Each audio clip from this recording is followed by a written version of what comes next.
Hello नमस्कार दोस्तों, आप सभी का स्वागत है आपके अपने YouTube channel online GK free classes में। आज के इस वीडियो में हम दिल्ली पुलिस कांस्टेबल 2023 के एग्जाम के लिए जीके और जीएस के बहुत ही इंपॉर्टेंट क्वेश्चन लेकर आए हैं, जो आपके दिल्ली पुलिस कांस्टेबल 2023 के एग्जाम के लिए इंपॉर्टेंट रहेंगे। और ये हमारी जीके और जीएस की 9वीं क्लास होने वाली है। इससे पहले हम 8 क्लास करवा चुके हैं, जिनको आप प्ले लिस्ट के अंदर जाकर देख सकते हैं। और इस 9वीं क्लास को आपको एंड तक देखना है, क्योंकि इस 9वीं क्लास के अंदर जीके और जीएस के बहुत ही इंपॉर्टेंट क्वेश्चन होंगे। और वीडियो के एंड में आपको बताना है कि आपके टोटल कितने क्वेश्चन है सही होते हैं। तो चलिए शुरू करते हैं हमारी इस दिल्ली पुलिस कांस्टेबल 2023 की 9वीं क्लास को बिना देरी के। पहला प्रश्न है आप सभी के सामने, अशोक का संबंध किस राजवंश से है? इंपॉर्टेंट प्रश्न है ये। ऑप्शन ए है नंद वंश से, ऑप्शन बी है मौर्य वंश से, ऑप्शन सी है शिशुनाग वंश से और ऑप्शन डी है कुषाण वंश से। तो इन चारों में से आपको करेक्ट आंसर बताना है कि अशोक का संबंध किस वंश से है। तो यहाँ पर देखो करेक्ट आंसर हो जाएगा सभी का ऑप्शन है बी, यानी कि अशोक का संबंध है मौर्य राजवंश से। तो करेक्ट आंसर हो जाएगा सभी स्टूडेंट का ऑप्शन है बी। तो चलिए अगला प्रश्न देखते हैं। सेकंड प्रश्न है आप सभी के सामने, भारत का पहला परमाणु रिएक्टर कौन सा है? मोस्ट इंपोर्टेंट प्रश्न है ये भी। ऑप्शन ए है अप्सरा, ऑप्शन बी है ध्रुव, ऑप्शन सी है जर्लिना और ऑप्शन डी है साइरस। तो इन चारों में से देखो आपको करेक्ट आंसर बताना है कि भारत का पहला परमाणु रिएक्टर है कौन सा है। तो यहाँ पर देखो करेक्ट आंसर हो जाएगा सभी स्टूडेंट का ऑप्शन है ए, यानी कि भारत का पहला परमाणु रिएक्टर है अप्सरा। तो करेक्ट आंसर हो जाएगा सभी का ऑप्शन है ए। तो चलिए अगला प्रश्न देखते हैं।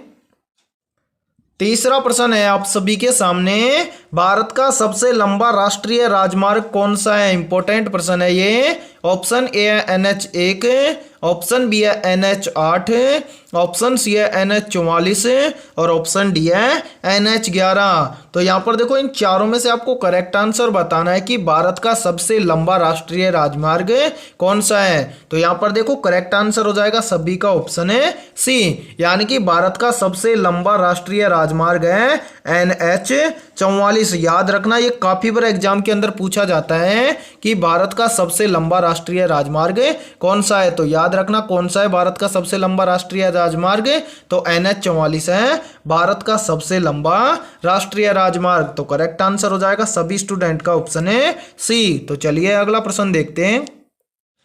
चौथा प्रश्न है आप सभी के सामने, भारत के सर्वोच्च न्यायालय की स्थापना कब की गई थी? वेरी वेरी इंपॉर्टेंट प्रश्न है ये। तो यहाँ पर बताओ इन चारों में से करेक्ट आंसर क्या हो जाएगा। देखो आपसे पूछा गया है कि भारत के सर्वोच्च न्यायालय की स्थापना कब की गई थी।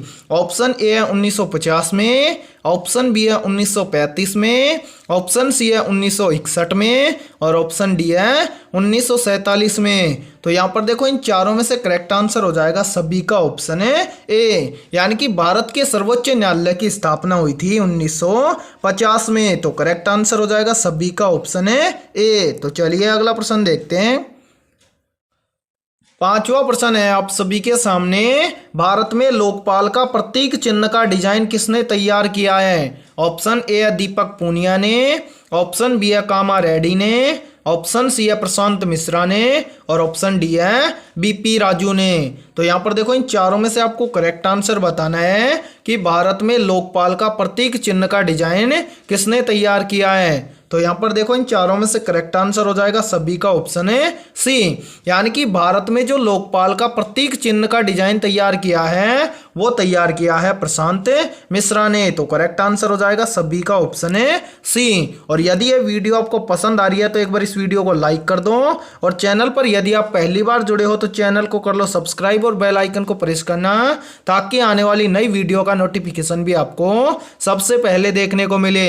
और आपके जितने भी दोस्त दिल्ली पुलिस की तैयारी करते हैं उनके पास भी इस वीडियो को ज्यादा से ज्यादा शेयर करें। तो चलिए अगला प्रश्न देखते हैं।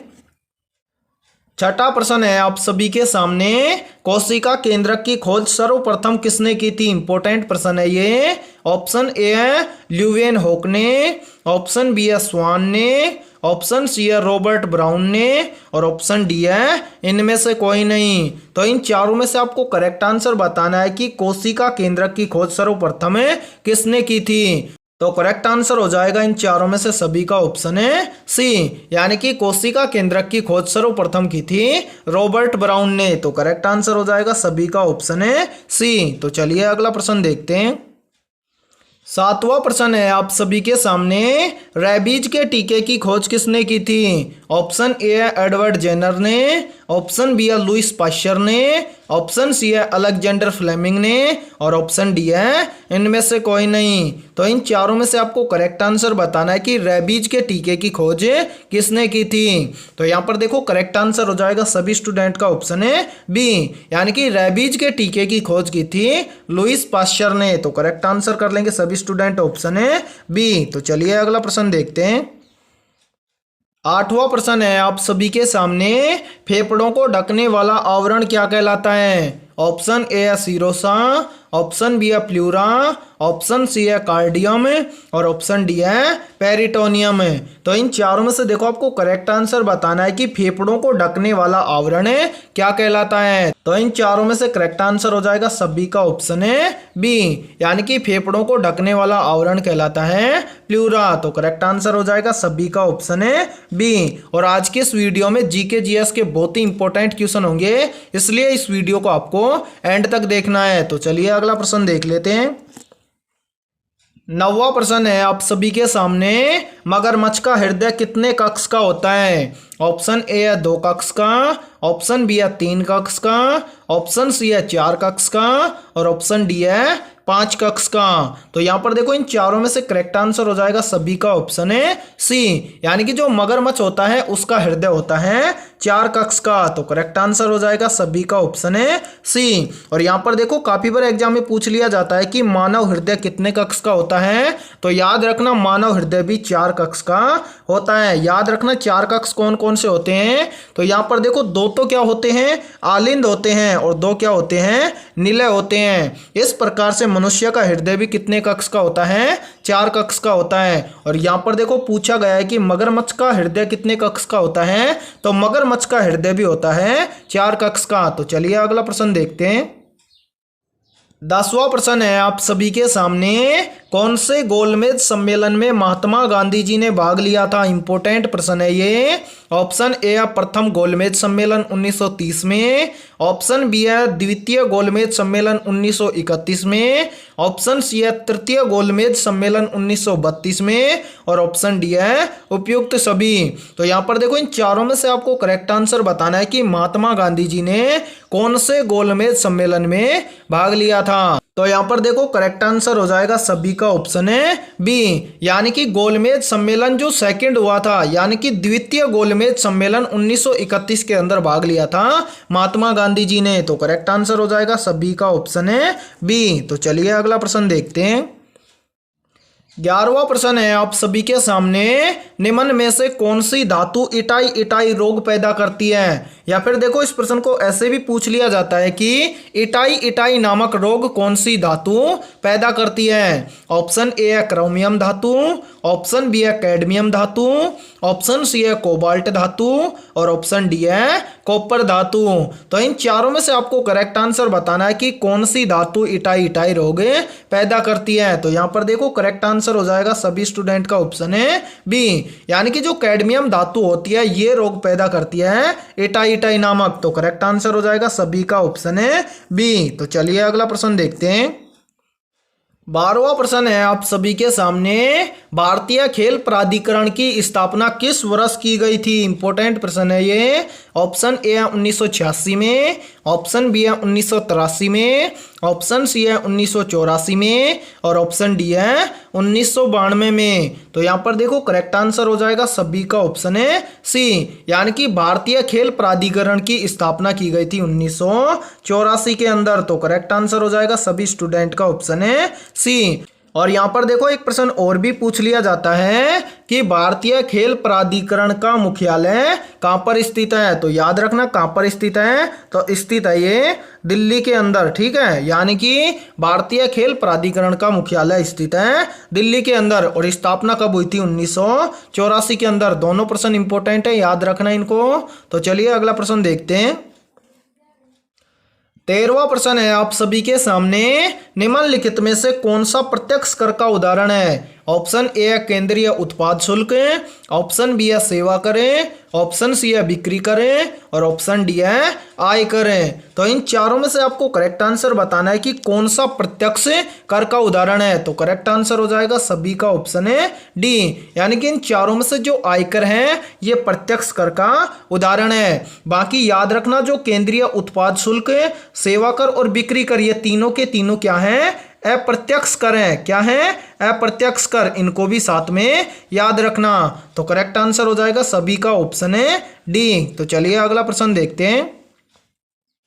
14वां प्रश्न है आप सभी के सामने, वर्ष 2023 के शांति नोबेल पुरस्कार से किसे सम्मानित किया गया है? वेरी वेरी इंपॉर्टेंट प्रश्न है, चाहे तो आप इस प्रश्न का स्क्रीनशॉट भी ले सकते हैं। यहाँ पर देखो करंट अफेयर से संबंधित प्रश्न आपसे पूछा गया है कि वर्ष 2023 के शांति नोबेल पुरस्कार से किसे सम्मानित किया गया है। तो यहाँ पर देखो इन चारों में से करेक्ट आंसर हो जाएगा सभी का ऑप्शन है ए, यानी कि 2023 के शांति नोबेल पुरस्कार से सम्मानित किए गए हैं नरगिस मोहम्मदी। तो करेक्ट आंसर हो जाएगा सभी का ऑप्शन है ए। और कब किए गए हैं? तो याद रखना 2023 के अंदर शांति नोबेल पुरस्कार से सम्मानित किए गए हैं। तो करेक्ट आंसर हो जाएगा सभी का ऑप्शन है ए। तो चलिए अगला प्रश्न देखते हैं।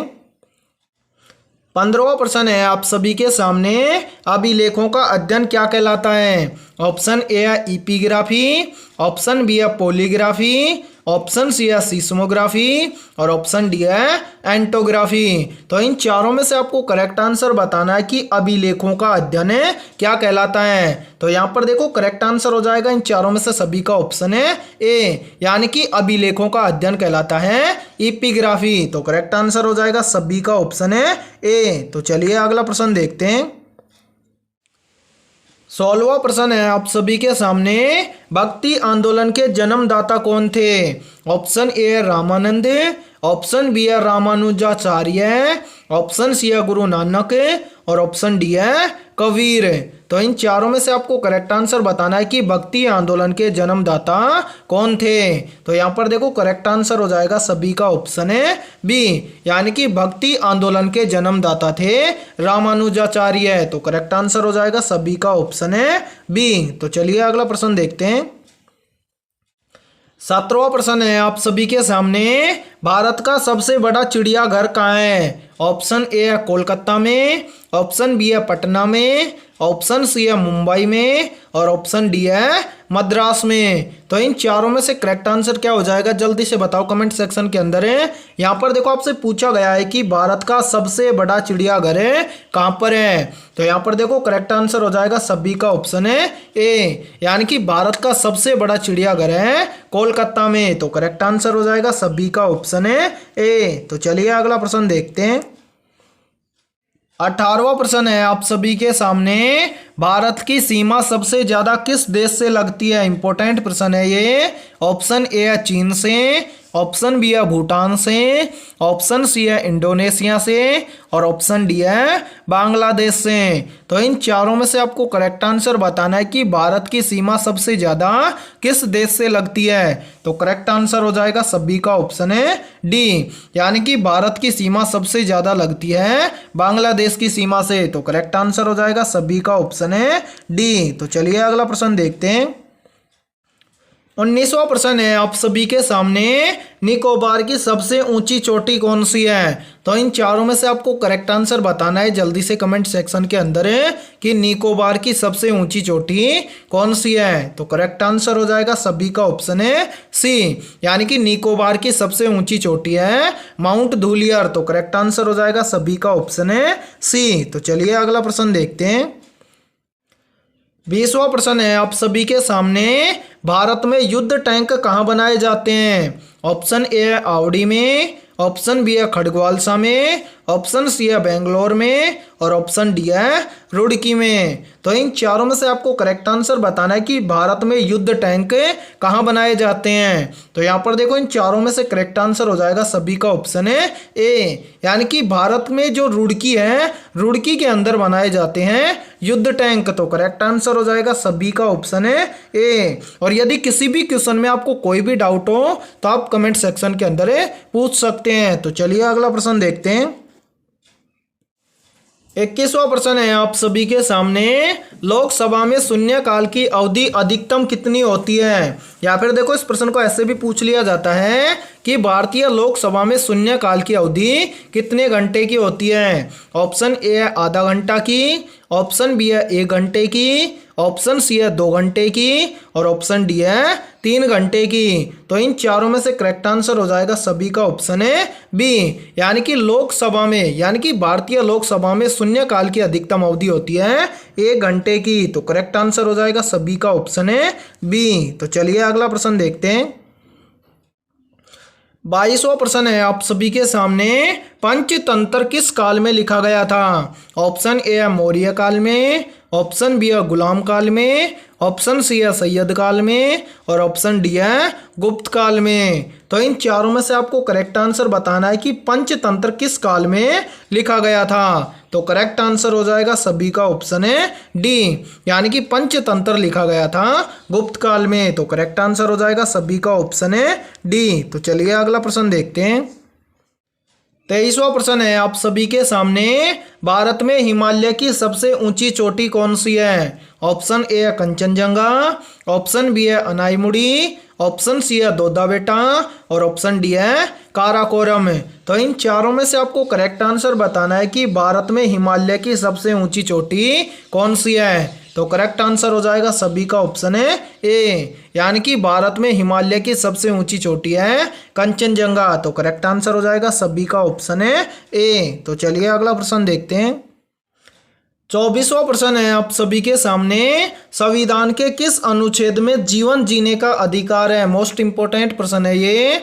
ऑप्शन ए है अनुच्छेद 20 में, ऑप्शन बी है अनुच्छेद 13 में, ऑप्शन सी है अनुच्छेद 24 में और ऑप्शन डी है अनुच्छेद 21 में। तो इन चारों में से आपको करेक्ट आंसर बताना है कि भारतीय संविधान के किस अनुच्छेद में जीवन जीने का अधिकार है। तो करेक्ट आंसर हो जाएगा सभी का ऑप्शन है डी, यानी कि भारतीय संविधान के अनुच्छेद 21 के अंदर जीवन जीने का अधिकार है। तो करेक्ट आंसर हो जाएगा सभी का ऑप्शन है डी। तो चलिए अगला प्रश्न देखते हैं। 25वां प्रश्न है आप सभी के सामने, संविधान के किस अनुच्छेद को डॉक्टर भीमराव अंबेडकर ने संविधान का हृदय और आत्मा कहा है। ऑप्शन ए है अनुच्छेद 51 को, ऑप्शन बी है अनुच्छेद 32 को, ऑप्शन सी है अनुच्छेद 24 को और ऑप्शन डी है अनुच्छेद 17 को। तो इन चारों में से करेक्ट आंसर हो जाएगा सभी का ऑप्शन है बी, यानी कि भारतीय संविधान के अनुच्छेद 32 को डॉक्टर भीमराव अंबेडकर ने संविधान का हृदय और आत्मा कहा है। तो करेक्ट आंसर हो जाएगा सभी का ऑप्शन है बी। तो आज के इस वीडियो में इतना ही। वीडियो पसंद आई है तो इस वीडियो को जल्दी से एक बार लाइक कर दो और चैनल पर यदि आप पहली बार जुड़े हो तो चैनल को कर लो सब्सक्राइब और बेल आइकन को प्रेस करना, ताकि आने वाली नई वीडियो का नोटिफिकेशन भी आपको सबसे पहले देखने को मिले। और आज के इस वीडियो में हम जीके और जीएस के दिल्ली पुलिस के लिए 25 इंपॉर्टेंट क्वेश्चन करवाए हैं। इन 25 में से आपके कितने क्वेश्चन सही होते हैं सभी को कमेंट सेक्शन में बताना है। और जिसके भी 23+ क्वेश्चन सही हुए हैं उनकी तैयारी बेहतर है। तो फिर मिलते हैं ऐसे इंपॉर्टेंट क्वेश्चनों के साथ सुबह 8 बजे।